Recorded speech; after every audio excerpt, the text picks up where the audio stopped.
오늘 이 본문 말씀이 굉장히 중요한 말씀입니다. 그냥 우리가 생각한다면 여기 대제사장에 대해서 우리가 3장 1절에도 대제사장보다 우월한 데 대해서 예수님께서 그렇게 우월하다는 것을 말씀했습니다. 그리고 5장에도 그렇게 말씀하고 있습니다. 계속 5장까지 이 대제사장에 대한 얘기가 많이 나옵니다. 그렇게해서 이제 하늘의 대제사장이시며 또한 우리가 성육신하신 예수 그리스도를 이어주신 것을 이어서 지는 것을 우리가 볼 수 있습니다. 요한복음 1장 1절에서 3절에 보게 되면 하나님의 아들 예수 그리스도라고 말씀하고 있고 또 그 하나님의 아들은 하나님이시고 또 말씀이시고 그렇게 말씀하시고 있습니다. 그리고 이제 시편 138편 2절에도 보게 되면은 하나님께서 예수님을 주님이라고 말씀하고 있습니다. 그러니까 같은 분이기 때문에 그렇게 말씀하는 거예요. 그분이 이 땅에 오셔서 우리 인간의 몸을 입었지만은 그러나 예수님은 바로 우리 하나님이시고 또 창조주 하나님이시고 우리의 생명의 주님이십니다. 그리고 이 땅에서 하신 일은 우리의 모든 죄를 다 담당하시고 십자가에 죽으시고 장사되셨는데 그것은 단번에 그것을 다 해결해 주신 그런 놀라운 역사입니다. 그분은 하나님이시고 또 지금은 예수님께서 하늘의 보좌 우편에 앉으셔가지고 대제사장 역할을 하고 계십니다. 주일날 또 대제사장에 대한 잠깐 언급했습니다만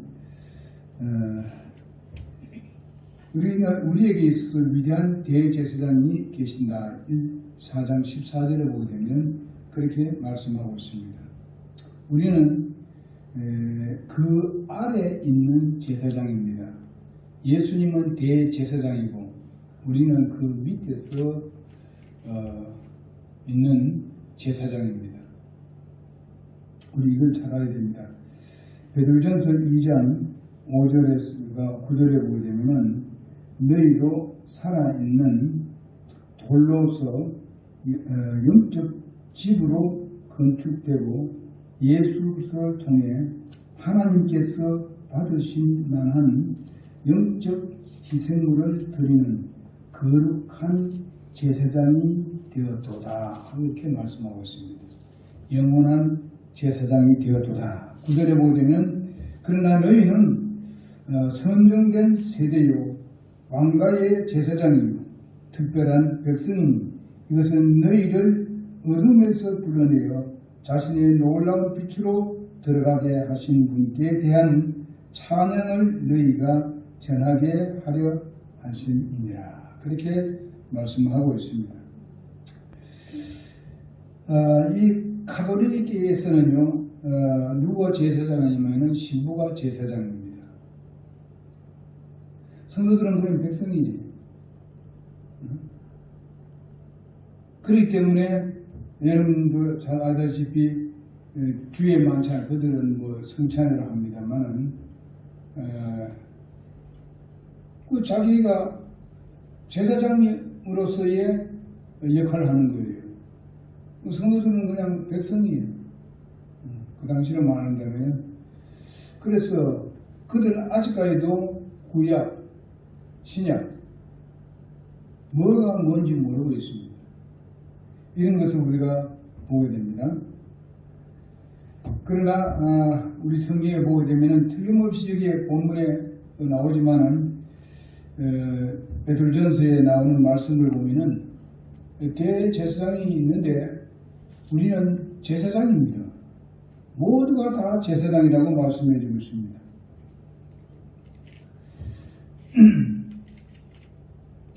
그리고 이제 그 히브리서 13장 5절에도 보게 되면 한번 보겠습니다. 히브리서 13장 5절.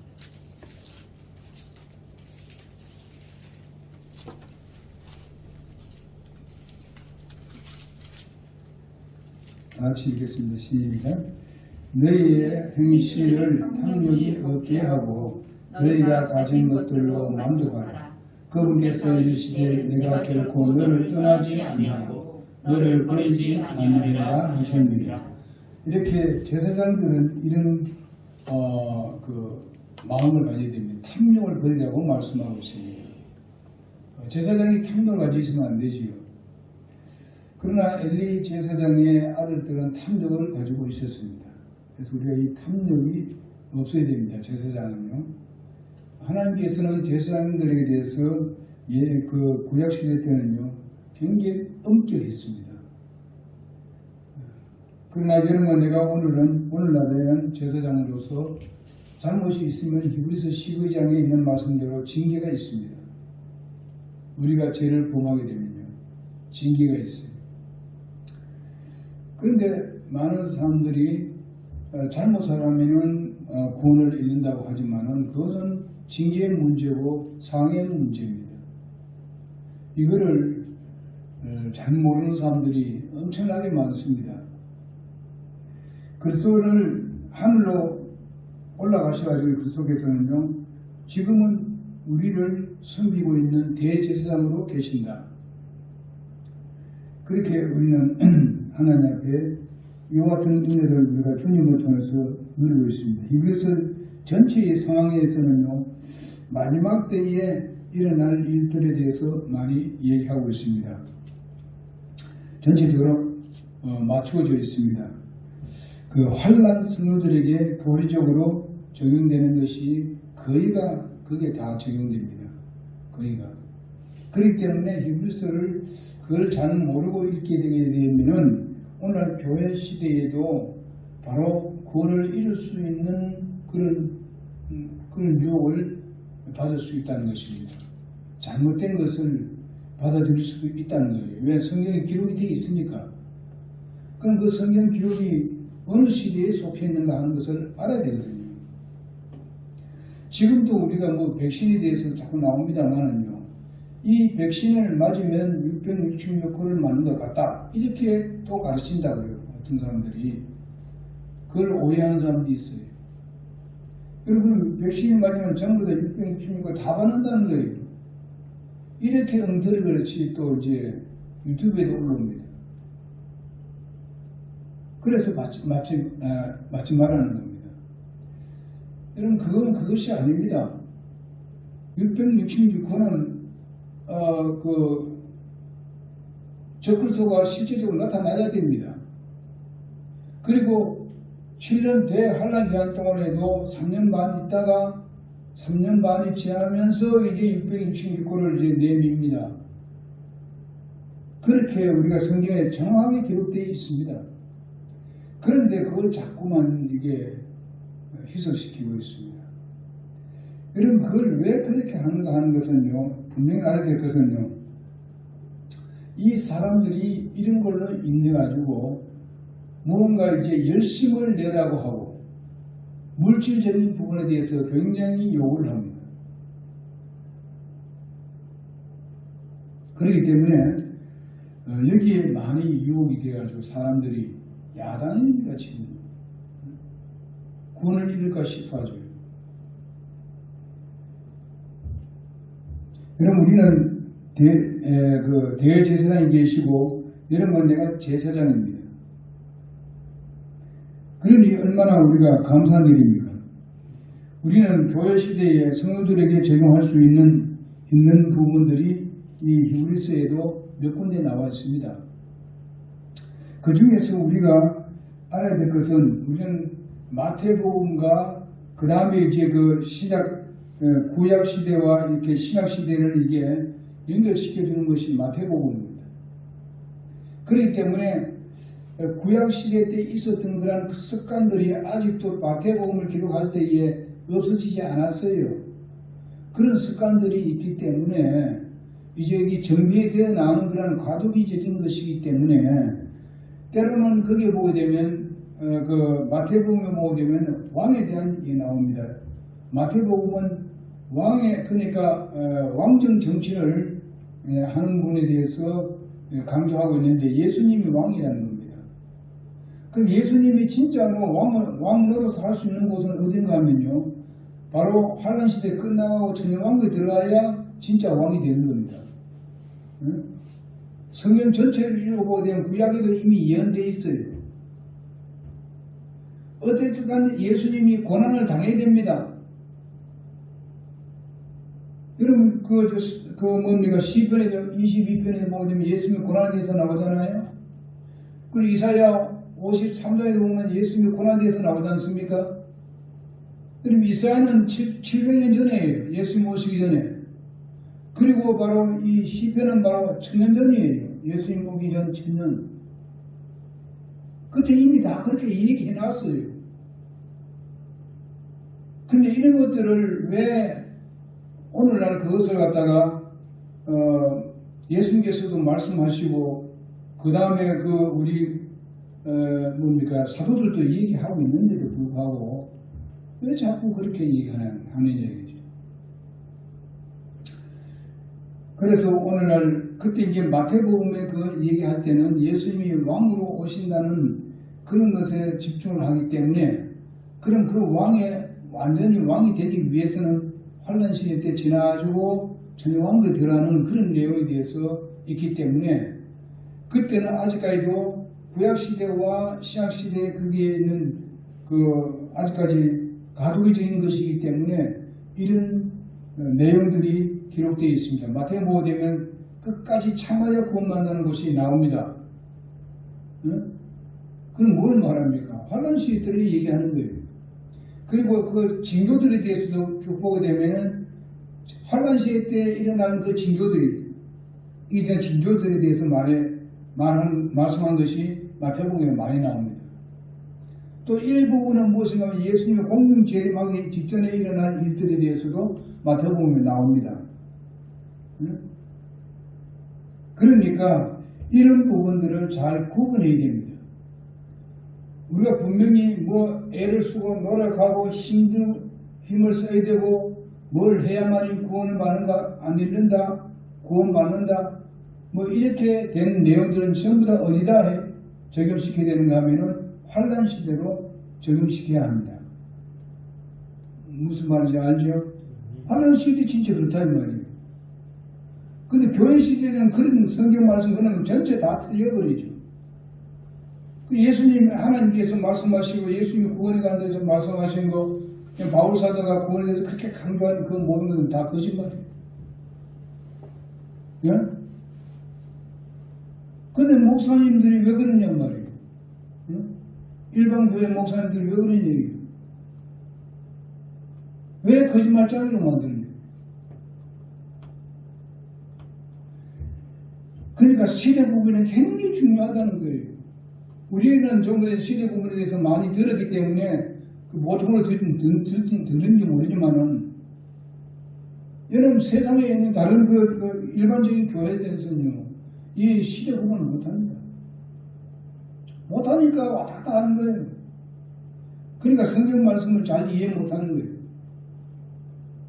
이건 구원받았다는데, 그럼 영원하다는데, 또 달리고 열심히 하고 애를 써야 구원받는다 그래요.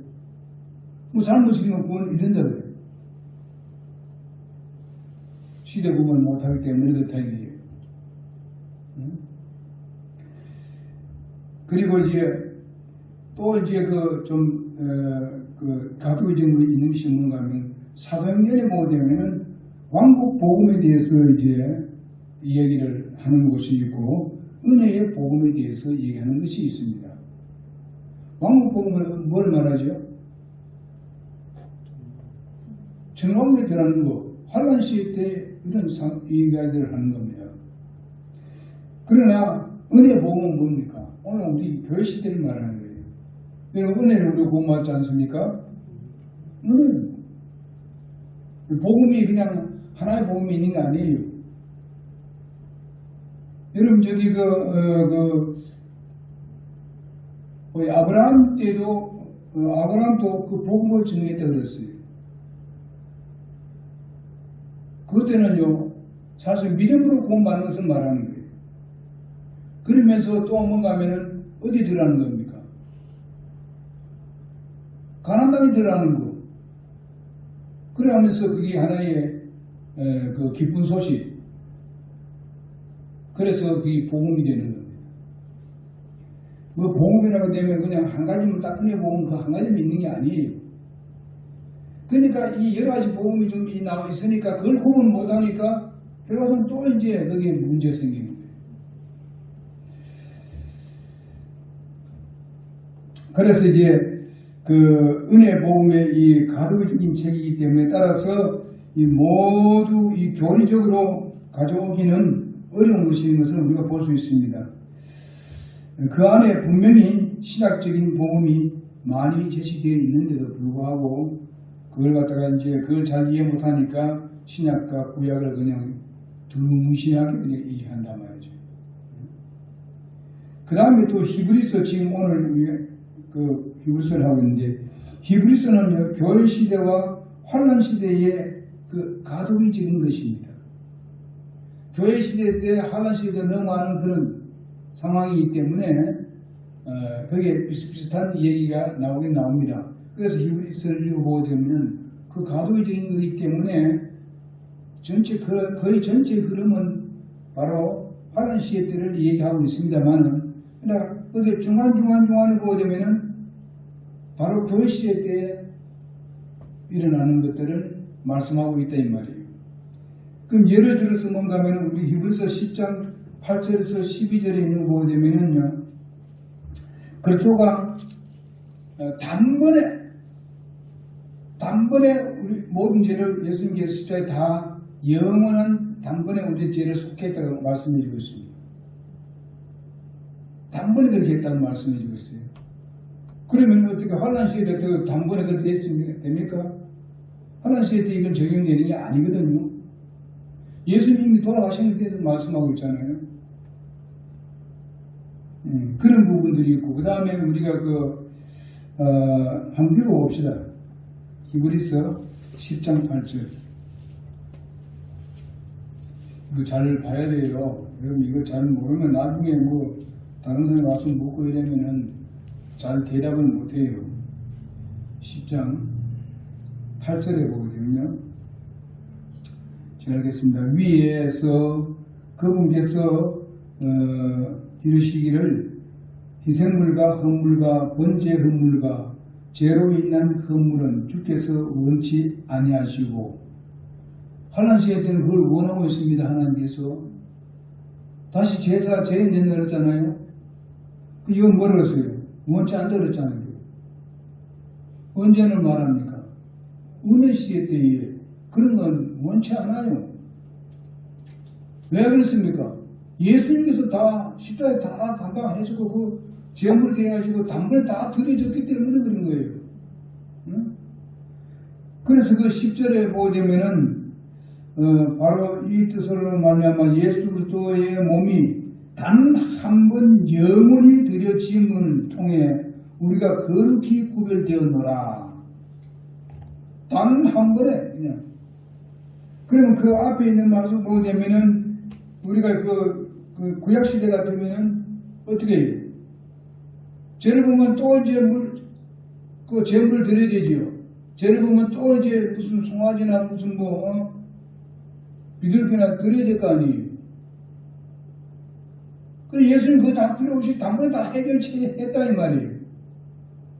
예수님이 직접 자기의 피를 흘렸어가지고 다 이루어 놓았다 이 말이에요. 우리 개인의, 우리 인간의 피라 하게 되면은 1대1도 해결 못해요. 응? 1대1도 안 돼. 왜? 둘 다 죄인이기 때문에. 그러나 예수님은 어떻습니까? 죄 없으신 분 아니에요. 그리고 그분은 영원하신 분 아니에요. 그분의 모든 소유는 다 영원한 거예요. 예수님 피가 영원히 효력이 있는 거예요. 그러니까 우리는 뭐 다 해결해진 거예요. 다만 오늘 예배 드리고 하는 게 영혼 돌리는 거 이거 해야 된단 말이에요. 하나님 말씀 듣고 그저 이 세상 사는 동안에 하나님을 기쁘게 하나님 편에 서서 사는 거예요.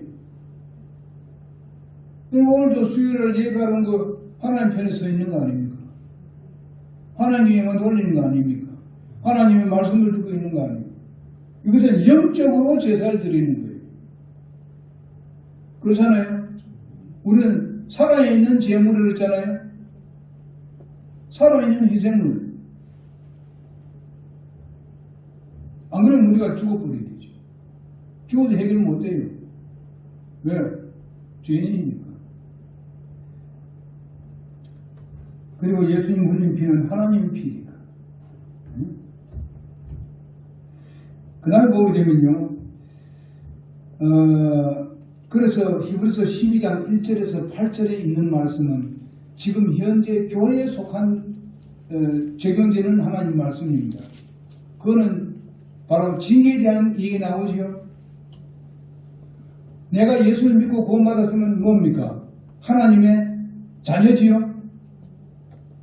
하나님의 자녀이기 때문에, 자녀를 사랑하기 때문에 하나님께서 징계하신다고 그렇게 말씀하고 있습니다. 왜 징계가 필요하냐? 바로 죄를 깨닫게 할 뿐만 아니라 징계를 통해서 우리가 어떻게 그 죄에서 멀어진다 이 말이죠. 하나님을 그렇게 여길 줄을 알고 하나님을 사랑하게 된다 이거예요.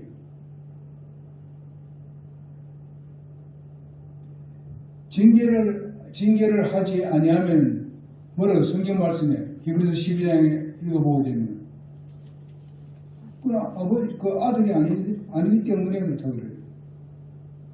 사생자이기 때문에. 그래서 아버지가 왜 자녀들이 잘못했는데 그냥 놔두겠어요? 바르게 이끌어주고 때로는 고통을 치기도 하고 때로는 채찍도 들기도 하고 이렇게 하는 거 아닙니까? 하나님도 마찬가지다 이게 예를 들었잖아요. 하나님께서. 그러나 인간은 자기의 뭐랬습니까? 자기를 기쁘게 하고 자기 욕심을 따라서 할 때도 있다 그랬습니다. 그러나 하나님은 우리의 유익을 위함이라고 말씀하고 있습니다.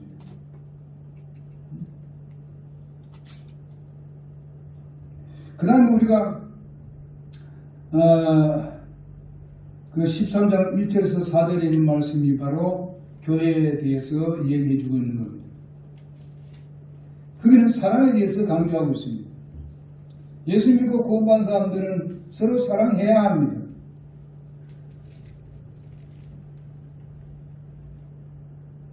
서로 성도들과 서로 사랑하고 서로 짐을 나눌 줄 알고 섬길 줄 알고 이렇게 하는 겁니다. 그러나 히브리서 6장 1절에서 6절까지 있는 말씀은 그거는 뭡니까? 환난 시대 때 일어날 일들입니다. 그런데 많은 그런 개신교회 목사들이 이 구절을 가지고 구원을 이룰 수 있다고 강조합니다.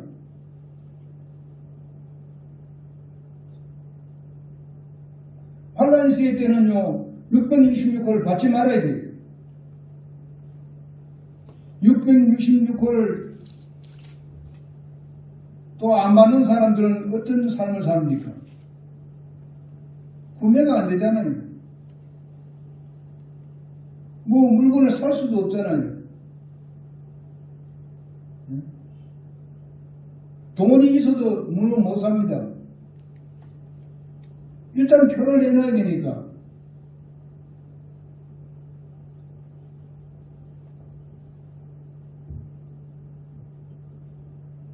자기가 그것을 먹고 배불리고 그런 것을 못 참으면은 666골 받게 될 거예요.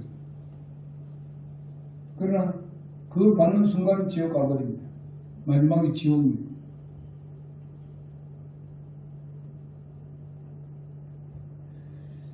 거기는 이스라엘 백성들을 뭐 하기 위함입니까? 정지하기 위해서.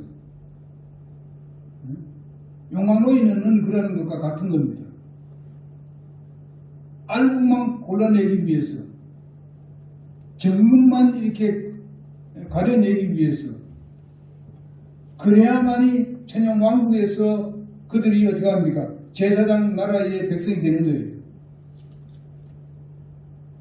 거기 가서도 솔직히 말해서 이 세상 살 때 모양으로 하나님의 앞에서 우상을 섬기고 하나님을 거역하고 그러려면 어떻게 제사장 나라가 될 수 있어요? 어떻게 다스릴 수 있어요?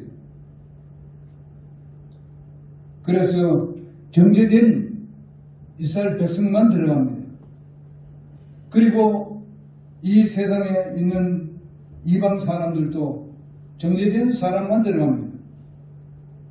믿음을 지킨 사람, 626호를 안 받은 사람,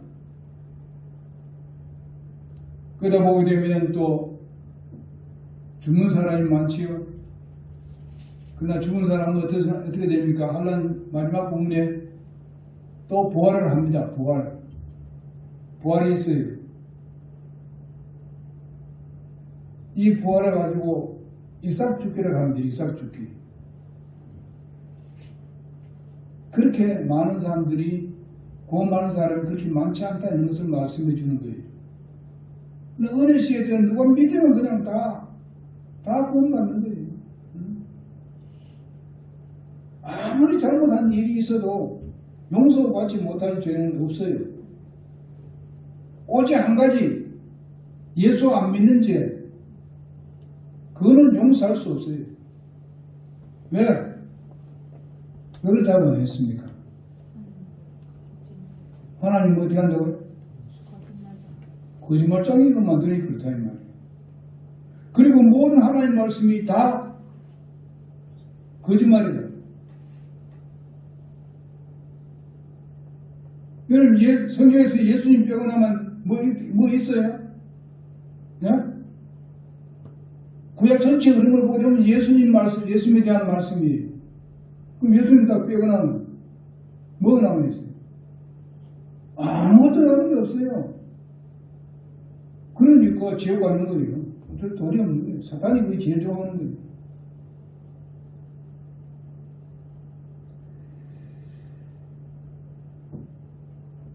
그 다음에 이제 레위 지파에 보게 되면요. 레위 지파 제사장들은요.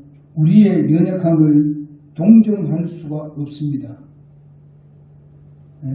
연민의 생을 가지지 못해요. 우리 대제사장 예수 그리스도는 연약함을 몸소 어떻게 했어요? 느끼신 분입니다. 15절 상반절에 보면 그 내용이 나옵니다. 주님은 모든 고난을 겪으신 분입니다. 우리의 그 연약함을 몸소 느낄 수 있는 분이 바로 예수님이십니다. 우리가 아프면은 그것에 대해서 예수님 그것을 다 압니다. 아시고 계세요. 그 아픔의 뭡니까? 그 척도도 다 알아요. 얼마만큼 아픈지 정도도 다 알아요. 그러니 우리가 하나님께 나아가서 우리가 기도해야 되죠. 예수님께 나아가서 기도하면 주님께서 우리를 어떤 모양이든 간에 주님께서 우리에게 응답하게 되어 있어요.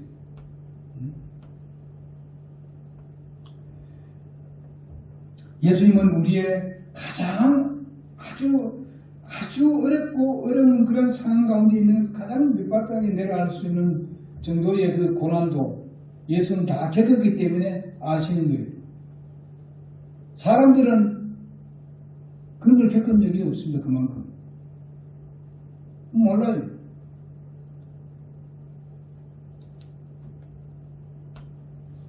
그래서 이제 어떤 사람들은 이제 그냥 신학교를 나와가지고 바로 목사님들이요.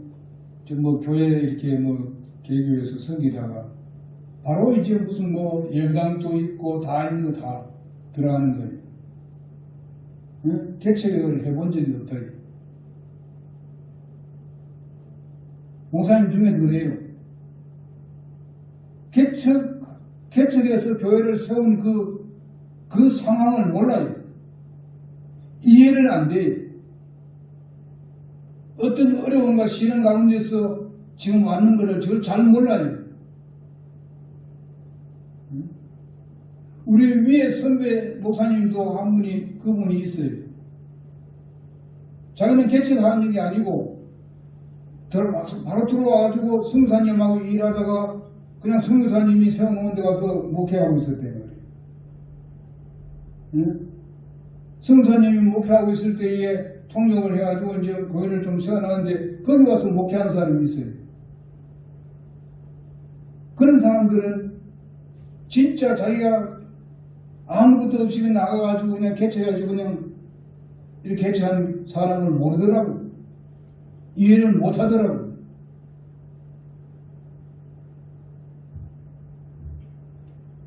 영남 친교에도 친교 내에도 목사가 그런 분이 있어요. 요즘 무슨 그 당시에 우리 개척교회 우리가 지금 어릴 때 아니에요. 같이 하는데 어떤 큰 교회나 작은 교회나 회비를 내는데 개척교회는 솔직히 말해서 이런 게 있잖아요. 월요일을 지나면 돈 없어요. 일을 끝나면. 그럼 어디 합니까? 신방을 해야 되고 이러 할 때는요. 근데 버스 타고 가야 되는데 버스 값이 없는데.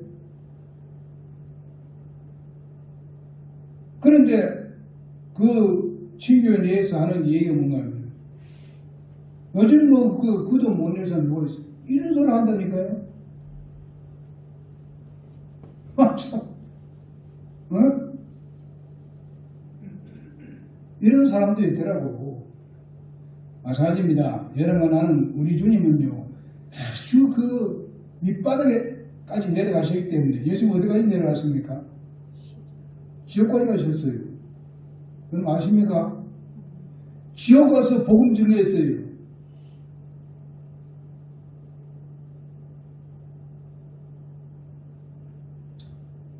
가장 밑바닥까지 내려가셨기 때문에 우리의 연약함 모르는 게 하나도 없어요. 다 알아요. 그러니 우리가 어렵고 힘들 때마다 주님 앞에 나가서 그분에 가서 울면서 호소하든지 간에 기도하자 이거예요. 여러분의 소원을 들어주실 겁니다. 그분은 그 아픔을 겪었기 때문에 우리의 아픔을 이해한다는 것입니다. 우리 간절히 소원을 하고 난 뒤에 하면 성령께서 여러분의 마음을 어루만져 줄 겁니다. 위로해 줄 겁니다. 하나님은 살아계십니다. 공상적이고 상상적인 하나님이 아닙니다. 실제 살아계신 하나님이십니다. 응? 그런 것을 생각하면서 기도하자 이게. 응? 그래서 우리 대제사장이 그 몸을 다 체결하신 분이라 하니까 우리가 얼마나 감사한 일이. 그래 우리가 그분께 가서 다 얘기하자. 나중에 기도 응답을 보게 되면요. 나는 이랬으면 좋겠는데 보게 되면 나중에 보게 되면 그런 부분은 아닌데 도리어 그걸 지나고 보니까 그보다 훨씬 더 좋은 걸 주시더라고요. 예? 왜? 예수님의 생각은 네가 이게 더 필요하다 이게요.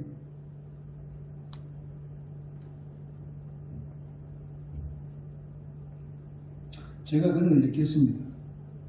어려움을 당할 때, 생명이 왔다 갔다 할 때, 무조건 살려달라고만 선언했어요. 살려달라고. 못 걷더라도 그냥 말이지. 흰채를 내가 데려갈 테니까, 제발 좀 이렇게 달라고.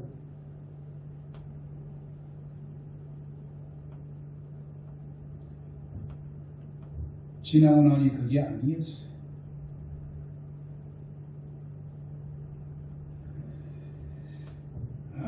그래서 우리가 아프면 그것에 대해서 우리가 다 알고 계시는 주님께 우리가 호소를 하고 부르짖고 이렇게 하잖아요. 이렇게 할 때에 주님은 그것을 우리를 믿음으로 보시는 거예요.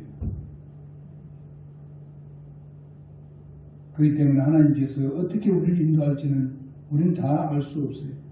그러나 참 기도 응답을 받는 것을 보게 되면은 어떤 것은 내가 하는 보다 내가 구하는 보다 더 좋은 것을 우리가 얻을 때가 많아요. 그러니까 절대로 낙심하고 시련 왜 이럴까 하고 낙심하지 말아요. 근심하지도 말고 부르짖어 주님께. 아멘. 아멘. 그분은 우리 마음 잘 아십니다. 잘 살피시고 계십니다. 그분은 우리가 동참하고 계십니다. 우리는 그분의 몸의 일부분입니다. 그분의 몸의 일부분이라니까 우리 주님께서 그걸 잘 아시는 거예요. 여기 우리 몸 부분에 우리가 손가락이 다쳤다든지 뭐하든지 온 몸이 다 알잖아요. 다 알려지잖아요.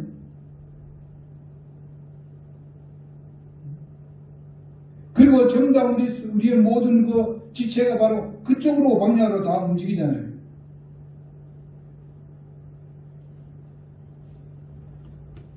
손가락이 베었을 때 어떻게 합니까? 온몸이 저리죠. 아프잖아요. 모든 신이 그쪽으로 방향을 갑니다. 눈이 그쪽으로 향해 가고, 그리고 그의 피해를 정말 이렇게 막기 위해서 여러 가지 막 이렇게 하는 그런 생각을 하게 만들잖아요.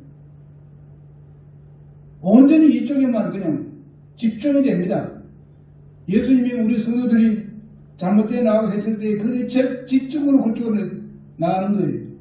그쪽으로 전부 다 정신을 모으는. 우리도 그래야 돼. 우리 교회 성도들 비록 때로는 시험이 들고 뛰쳐나온 사람이 있다 하더라도 우리는 그들 위해서 기도해야 합니다.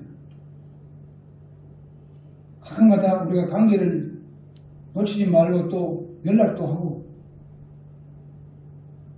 하기까지 우리의 지체라고 우리가 믿고 있습니다.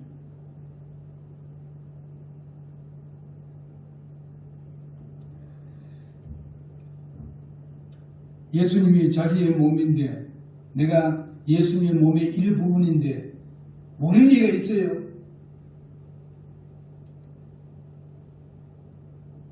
우리 인간은 좀 모를 부분이 있지만 하나님은 예수님은 모를 리가 없어요. 아시고 계셔. 성경은 바로 한 지체가 고통을 받으면 모든 지체가 고통을 받고 한 지체가 영광을 얻으면 모든 지체가 함께 기뻐한다고 말씀하고 있습니다. 고린도전서 12장 26절에 그렇게 말씀하고 있어요.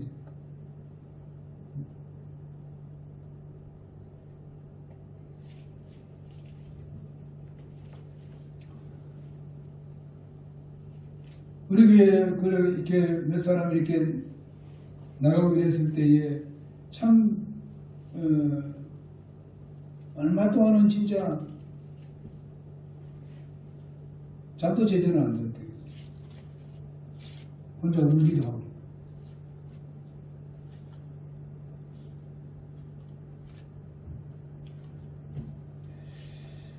하물며 지체의 머리가 되신 분이 그 예수님이신데 얼마나 더 그 지체들을 더 잘 알겠어요. 예수님은 교회의 머리라고 말씀하셨어요. 우리는 거기 붙어있는 지체라고 말씀하고 있어요. 우리가 이것만 생각하더라도 감사할 일이죠, 그죠? 하나님께 감사하면서 우리의 삶에 있어서 좀 힘들고 어렵더라도 우리 교회, 우리 그 가정에서도 불평불만하지 마시고, 정말 하나님께 기도해요. 하나님이 더 잘 아셔요. 주님이 나를 익히 아심에 대해서 우리는 참 감사해야 되죠. 그걸 생각하면 기뻐요.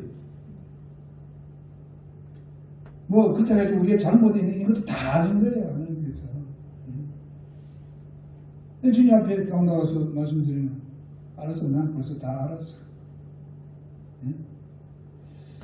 그렇게 하면 그런 소리를 우리가 귀로는 듣지 못하지만 내 마음에서 성령이 그렇게 역사하십니다. 주님 맞았어요. 주님 모르시는 게 뭐 있겠어요. 알았어. 다음 그러지 마. 스스로 그렇게 생각하시라고. 응? 그러면 내 마음이 편안해져요. 그렇게 해야지 내가 구원 잃는 건 아닙니다. 지옥 가는 거 아닙니다. 결코.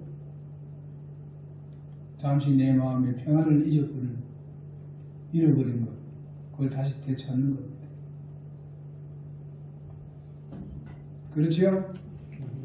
제 말씀 전한 것에 대해서 뭐 틀린 게 있어요? 그런 거 생각하면서 우리가 좀 힘들더라도 즐겁게 삽시다. 힘들더라도. 왜 우리 인간이기 때문에 그럴 때 있어요. 힘들 때 많습니다. 기도 마치겠습니다.